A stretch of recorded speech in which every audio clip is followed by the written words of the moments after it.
नमस्कार दोस्तों, आज हमारे पास में 32R412C सोनी का LED टीवी आया है।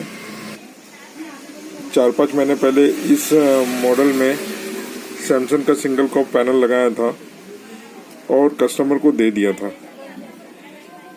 अब उस समय जब ये सेट ओके होके 5-6 महीने बराबर चला, अभी ये एक प्रॉब्लम के साथ में आया है जो मैं आपको दिखा रहा हूँ। देखिए, स्टैंड बाय से रिलीज किया टीवी मैंने। टीवी ऑन होने के बाद ग्रीन ऑरेंज लाइट ऑन हो रहा है। इसका मतलब ये हुआ कि टीवी सॉफ्टवेयर मांग रहा है। अब सॉफ्टवेयर मदरबोर्ड का मांग रहा है या पैनल आईडी का मांग रहा है, तो इसको हमने सबसे पहले कंफर्म किया। कंफर्म करने के लिए हमने टीवी को डिस्कनेक्ट कर देते हैं, इसको पैनल से अलग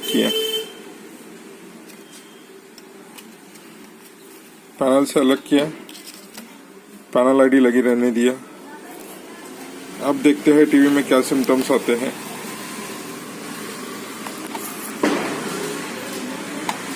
इसको कनेक्ट किया तो अभी भी ये ग्रीन लाइट और ऑरेंज लाइट ऑन ऑफ हो रहा है। इसका मतलब ये अभी भी सॉफ्टवेयर मांग रहा है। पैनल से तो हमने इसको डिस्कनेक्ट कर दिया। अब देखते हैं इसको इस सोल 3030 से अलग करके कि क्या सिम्टम्स होते हैं, सेट क्या बोल रहा है। दोस्तों, ये मजेदार वीडियो है, काफी नॉलेजेबल वीडियो है, इसलिए इस वीडियो को स्किप करके बिल्कुल भी मत देखिए और इस वीडियो को देखकर आपको अच्छा नॉलेज मिलेगा, ताकि कभी मैं जैसे फंसा वैसे आप ना फंसो। तो ऐसे समय में क्या करना चाहिए, तो हमने इसको डिस्कनेक्ट कर दिया। ये सोल 3030 को अलग कर दिया। अब ऑन करते हैं टीवी को फिर से और सिम्टम्स देखते हैं क्या होता है। देखिए दोस्तों, ग्रीन लाइट आ चुका है, बैकलाइट भी ऑन हो चुकी थी कुछ सेकंड के लिए। अब ये ब्लिंकिंग मोड में चले गया। 1 2 3 4 5। फिर से कंफर्म करते हैं। 1 2 3 4 5 का मतलब ये हुआ, अगर ये रेड लाइट 5 टाइम ब्लिंकिंग कर रहा है तो इसका मतलब ये हुआ कि ये सॉफ्टवेयर मांग रहा है, और सॉफ्टवेयर मांग रहा है पैनल आईडी का। हमारा मदरबोर्ड ओके है, इसका मतलब ओनली पैनल आईडी का सॉफ्टवेयर मांग रहा है। अब इस कंडीशन में बहुत लोग कंफ्यूज होते हैं कि पैनल का इशू तो नहीं आ गया। शुरू में मुझे भी लगा कि कहीं पैनल में इशू तो नहीं आया, बट इतना कंफर्म हो जाता है कि 5 टाइम ब्लिंकिंग में गया तो शायद पैनल आईडी का इशू हो सकता है। लेकिन अब हमारे पास में इसका कॉपी किया हुआ दूसरा कोई ही ये था नहीं सॉफ्टवेयर। ओरिजिनल पैनल आईडी जो हमने इसमें लगाया है, तो ये लगाने पे भी सॉफ्टवेयर मांग रहा है। तो इसका मतलब ये हुआ कि ये पैनल आईडी जो ओरिजिनल पैनल की थी निकाल के हमने जो इसमें लगाया था, कि ये करप्ट हो चुकी है, मतलब इसमें एरर आ गया है कुछ ना कुछ। तो ऐसे समय हम क्या करेंगे, ये वाली तो हमारे पास है नहीं, तो अब हम इसको निकाल के, इसका डाटा भी करप्ट हो चुका है, तो ये हमारे कोई काम की नहीं है। तो हम इसको निकाल देंगे और ये निकालने के बाद में हम कॉपी करके सॉफ्टवेयर करेंगे। हमारे पास में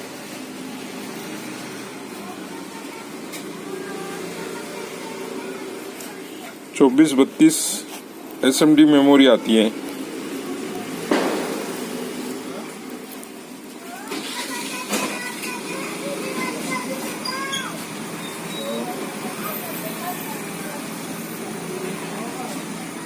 दिखाने की कोशिश कर रहा हूँ दोस्तों।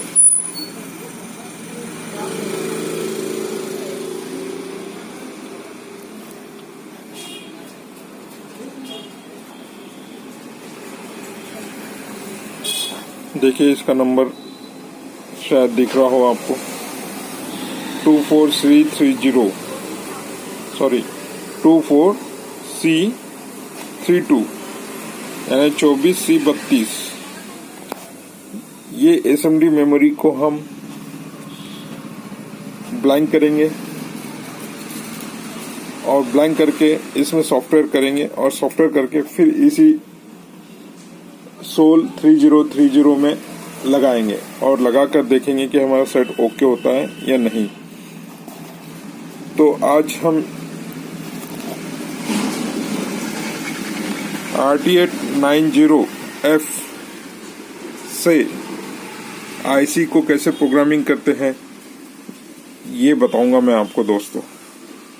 अगर कभी ऐसी प्रॉब्लम खड़ी हो जाती है कि हमारे पास में पैनल आईडी करप्ट हो गई है और पैनल आईडी करप्ट होने के बाद में हमारे पास सॉफ्टवेयर नहीं है, तो सॉफ्टवेयर का अरेंज करना होता है। अरेंज करके फिर SMD 24C32 में प्रोग्रामिंग करके इसको फिर से इंस्टॉल करना पड़ता है। तो आज हमारा मेन वीडियो वही होने वाला है, सॉफ्टवेयर से रिलेटेड। तो आज हमारे पास में RT890F ISP प्रोग्रामर है। इस प्रोग्रामर के माध्यम से हम इस आईसी में सॉफ्टवेयर करेंगे। सॉफ्टवेयर करने के बाद में इसमें इंस्टॉल करके फिर चालू करके सेट को देखेंगे। तो आइए दोस्तों प्रोग्रामिंग करते हैं। ये देखिए दोस्तों, हमने इस सॉकेट में अपनी जो SMD मेमोरी है 24C32 इस सॉकेट में लगा दिया है। प्रॉपरली इस सॉकेट में लगाना है और उसके बाद में मैं जूम करके दिखाता हूँ, कोशिश करता हूँ। पिन टू पिन एकदम प्रॉपरली तरीके से इसको लगाना है। उसके बाद अपना जो RT8 प्रोग्रामर है इसमें इसको फिट करना है। तो कैसे लगाना है ये भी मैं बता देता हूँ। देखिए मैंने इस तरफ में डॉट लगा के रखा हूँ। वैसे यहाँ पे इस प्रोग्रामर में दिया हुआ है कि मेमोरी का पॉइंट, जो हमारा मेमोरी का पॉइंट होता है डॉट पिन नंबर 1, वो लेफ्ट हैंड साइड में जाएगा और नीचे से लगाना है। अगर बड़ी मेमोरी का सॉकेट है, बड़ा सॉकेट है तो यहाँ लगाना है और छोटा सॉकेट है तो यहाँ से काउंट करना है। तो हम जैसे ये है इसको कैसे लगाएंगे, इसको इस तरीके से लगाएंगे, ठीक है, और इसको लॉक कर देंगे। ये हो गया लॉक। अब दोस्तों हमारे पास में यहाँ पे VJ विन है दिया हुआ है सॉकेट में, तो हमको इस सॉकेट की जरूरत नहीं है अभी। अगर हमको ऑनलाइन अगर करना रहता है सॉफ्टवेयर डाउनलोडिंग तो हम इसका इस्तेमाल करते हैं। वैसे VJ ISP इसकी भी हमको आवश्यकता नहीं है। अभी हम ओनली मेमोरी को कॉपी कर रहे हैं, तो हम इस सॉकेट का इस्तेमाल करेंगे जो कि हमारे लैपटॉप या पेन ड्राइव के ये कॉर्ड लैपटॉप या पेन ड्राइव के USB सॉकेट में लगेगा और ये जाके यहाँ पे दूसरा छोर यहाँ जाके ऐसा लग जाएगा। देखिए इसको लगाते से ये ग्रीन लाइट पे आ गया है, यानी ये एक्टिव होने के लिए तैयार है। अब हम इसको नीचे रख देंगे।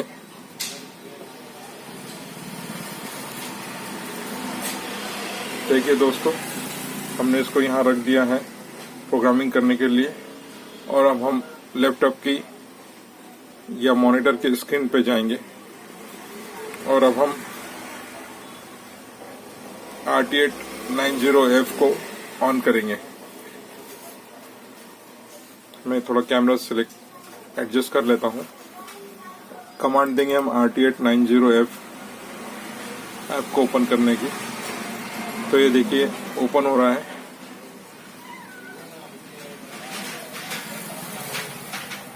हाँ, तो इस तरीके से ये ओपन हो गया। अब हम इसको प्रोग्रामिंग करेंगे। अब प्रोग्रामिंग करने के लिए हम सबसे पहले क्या करेंगे, हम जो मेमोरी हमने लगाया है, मतलब जो मेमोरी में हम कॉपी कर रहे हैं प्रोग्रामिंग, उस मेमोरी का नंबर हम यहाँ पे लिखेंगे। कहाँ पे? एंटर चिप प्रिंटिंग में। एंटर चिप प्रिंटिंग में हम उस मेमोरी का नंबर लिखेंगे। हमारे मेमोरी का नाम क्या है? 24C32। तो ऑलरेडी मेरे इसमें ऑलरेडी दिया हुआ है, तो मैंने इसको सिलेक्ट कर लिया। अगर आपके इसमें ऑलरेडी सिलेक्ट हो रहा है वही नंबर, तो हम उसको सिलेक्ट कर लेंगे। अब सिलेक्ट होने के बाद में देखिए यहाँ पे हमारे मेमोरी सिलेक्ट होने के बाद में यहाँ हमको लिख के आ गया है सीरियल नंबर, जो कुछ भी है हमारे प्रोग्रामिंग का फर्मवेयर के लिए तैयार है। द करंटली सिलेक्टेड 24C32, मतलब हमने जो मेमोरी को सिलेक्ट किया है वो कितने बाइट्स की है, किलोबाइट्स की है, और ये सब हमको डिटेल में लिख के आ गया है। अब इसके बाद में हम एक काम और करेंगे।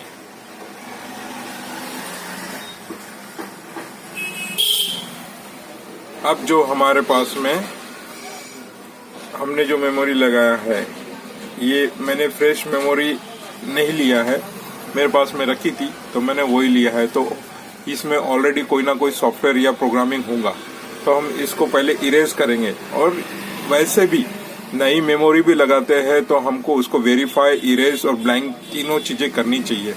इससे क्या होता है कि बैड सेक्टर है या नहीं है ये पता चल जाएगा मेमोरी में। और अभी हम इसको स्मार्ट आइडेंटिफिकेशन में जाएंगे। ये चेकिंग करने के लिए बोल रहा है।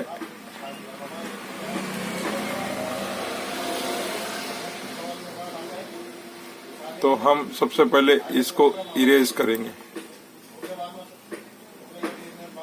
देखिए इरेज सक्सेसफुली लिख के आ चुका है, ऑटो ब्लैंकिंग चेक हो चुका है। ये देखिए यहाँ पे पूरा वेरिफिकेशन और ये हो जाता है कि अभी हमारी मेमोरी इरेज हो गया है। इसमें जो कुछ भी डाटा था वो इरेज हो चुका है। इरेज सक्सेसफुली इलिप्स टाइम लिखा हुआ है, ऑटो ब्लैंकिंग चेक भी हो चुका है, ब्लैंक चेक सक्सेसफुली भी लिख के आ चुका है, सब कुछ हो चुका है। तो अब ये हमारी जो मेमोरी है जो हमने इसमें सिलेक्ट किया है, ये तैयार है कॉपी करने के लिए, डाटा को राइट करवाने के लिए। तो अब हम क्या करेंगे, अब हम जाएंगे, हमारे पास में ऑलरेडी कंप्यूटर में इस मॉडल का सोनी के 32R412 मॉडल का सॉफ्टवेयर ऑलरेडी है मेरे पास में, जो कि दो टाइप में है। एक LG के लिए है, ये LG के लिए है। अगर हम LG का पैनल लगा रहे हैं तो मिरर ऑप्शन के लिए है। दूसरा है ये वाला जो हम सैमसंग के सिंगल कॉफ के लिए लगा रहे हैं। तो हम इसको सिलेक्ट करेंगे। ये सिलेक्ट हो चुका है। तो हमने हमारे मॉनिटर कंप्यूटर से ओपन की पिन को सिलेक्ट किया। सिलेक्ट करने के बाद में हमारा जो सॉफ्टवेयर था जो डेस्कटॉप पे था उसको हमने सिलेक्ट करके डबल राइट क्लिक करके हमने यहाँ लेके आ गया है। और उसके बारे में यहाँ पे मैसेज भी आ चुका है कि यूजर पंकज जायसवाल डेस्कटॉप, यानी हमने डेस्कटॉप से जो फाइल को सिलेक्ट किया है वो यहाँ पे लोड होने के लिए राइट होने के लिए आ चुकी है। अब हमको कुछ नहीं करना है। हमने ऑलरेडी पहले ब्लैंक कर लिया था, इस मेमोरी को इरेज भी कर लिया था, वेरीफाई भी कर लिया था। तो अब हमको सीधा राइट की कमांड करना है। राइट की कमांड में जाते से ये ग्रीन जो है, अभी हम सीधा राइट का कमांड देंगे और विद इन सेकेंड में, क्योंकि इसका सॉफ्टवेयर बहुत छोटा है, यानी कोडिंग ही है पैनल आईडी के लिए, तो ये 1 सेकेंड में ही राइट हो जाएगा। 1 से 2, 3, 4 सेकेंड के अंदर ये पूरा राइट हो जाएगा और ओके हो जाएगा। तो देखिए स्क्रीन पे ध्यान से, जैसे मैं राइट का कमांड दिया, वैसे देखिए ये स्टार्ट राइटिंग लेना चालू कर दिया और हो भी चुका है। और यहाँ लिख के आ गया राइट सक्सेसफुली, कितना 1.1 मिनट भी नहीं लगा, सेकेंड में हो चुका है। ऑटो वेरीफाई भी हो चुका है, वेरिफिकेशन सक्सेसफुली भी हो चुका है और 1.71 में सेकेंड में एवरेज हो चुका है, कॉपी हो चुका है। तो अभी ये कंप्लीट हो गया है। अब हमको कुछ नहीं करना है, यहाँ पे इस मेमोरी में हमारा पैनल आईडी का सॉफ्टवेयर लोड हो चुका है और अब हमको इसमें से निकल जाना है। इसको चलो एक काम और कर सकते हैं, हम बफर चेक कर सकते हैं। देखिए बफर में यहाँ पे कोडिंग आ चुकी है, ये जितने भी नंबर्स आ रहे हैं, पहले ये FFFF था पूरा टोटल, अब इसमें ये पूरी कोडिंग आ चुकी है। कोडिंग आ गई, इसका मतलब हमारी सॉफ्टवेयर में सक्सेसफुली हो चुका है, सॉफ्टवेयर हमारा सक्सेसफुली हो चुका है। पैनल आईडी के जो भी कोडिंग है वो सब इसमें आ चुके हैं। अब हम इसको ओके करेंगे, इसको भी क्लोज करेंगे एंड डेस्कटॉप का काम खत्म हो चुका है तो इसको भी शट डाउन कर देंगे। तो ये शट डाउन हो गया। अब हमारे माउस वगैरह का हमको कोई जरूरत नहीं है। अब हमको सीधा इसमें से ये आईसी निकाल के हमारा जो सोल 3030 है उसमें पेस्ट करेंगे, लगा देंगे। पुरानी वाली जो ओरिजिनल इप्रोम जो एरर है, खराब है, करप्ट है, उसको निकाल देंगे और ये लगाएंगे और उसको पेस्टिंग करने के बाद में टीवी से जोड़ेंगे और देखेंगे कि टीवी हमारा ओके होता है या नहीं है।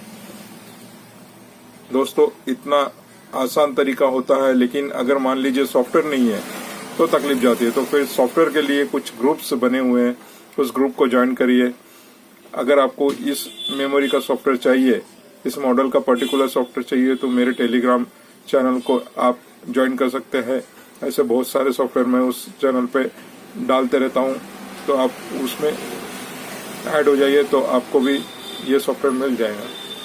ऐसे ही इस आईसी का, इस मॉडल का पर्टिकुलर सॉफ्टवेयर मेरे पास में नहीं था, तो मेरे एक मित्र दोस्त से मैंने ये सॉफ्टवेयर लिया और मैंने अपना काम किया। ओके दोस्तों, तो चेक करते हैं। देखिए दोस्तों, हमने ये ओरिजिनल पैनल आईडी लगाने के लिए है स्पेस, और जो हमने SMD24C32 प्रोग्रामिंग करके हमने इस आईसी में लगा चुके हैं, इस स्पेस में लगा दिए हैं सोल 3030 में। और जो पुरानी करप्ट वाली आईसी थी, जो ओरिजिनल पैनल आईडी की थी, उसको हमने निकाल लिया है। ऐसे हमने प्रोग्रामिंग करके अब इसको लगाते हैं मदरबोर्ड और पैनल के बीच में और देखते हैं क्या रिजल्ट आता है। तो एक चीज और याद रखिए, हमारा सोनी का मदरबोर्ड है, तो ये जो एरो दिख रहा है, ये एरो, ये हमारा मदरबोर्ड साइड हो जाएगा। वीडियो में कोई समझाता नहीं है, मैं एक एक चीज बारीकी से समझाने की कोशिश कर रहा हूँ। तो ये जो सोनी का मदरबोर्ड है, लोग कंफ्यूज हो जाते हैं किधर से लगाना है, और ये है इसकी VCC सप्लाई। कभी भी ये है मॉड्यूल लगाते समय हम पैनल से आने वाली वोल्टेज को चेक कर लेना चाहिए, मदरबोर्ड से आने वाली वोल्टेज को चेक कर लेना चाहिए कि हमारी VCC कहाँ पे आ रही है। ठीक है, तो अब ये एरो आ गया है, ये सैमसंग के पैनल की तरफ लगेगा और ये मदरबोर्ड से आएगा। तो मदरबोर्ड से आने वाला LVDS इधर लगेगा और पैनल से आने वाला LVDS FFC केबल इधर लगेगा। एरो दिया है दोस्तों। अब हम इसको फटाफट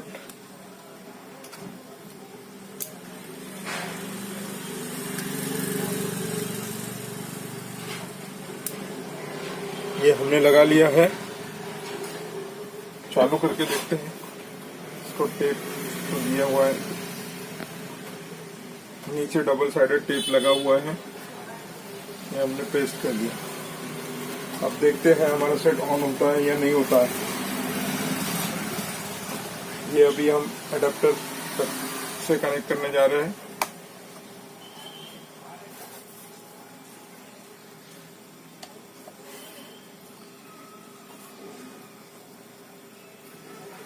देखिए दोस्तों, बैकलाइट ऑन हो चुकी है, ग्रीन लाइट भी ऑन हो चुका है टीवी का।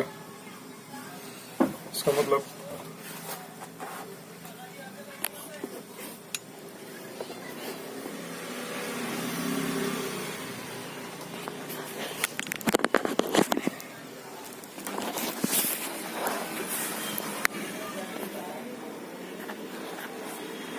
देखिए दोस्तों, टीवी का ग्रीन लाइट ऑन हो चुका है, बैकलाइट कंटिन्यू ऑन हो रही है।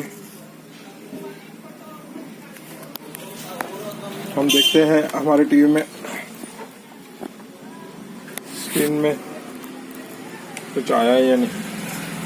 तो देखिए दोस्तों, टीवी नॉर्मली तरीके से ऑन हो चुका है। सिग्नल देके देखते हैं। सिग्नल देने पे ज़्यादा समय में सिग्नल नहीं दे सकूंगा दोस्तों, क्योंकि कॉपीराइट आ जाता है।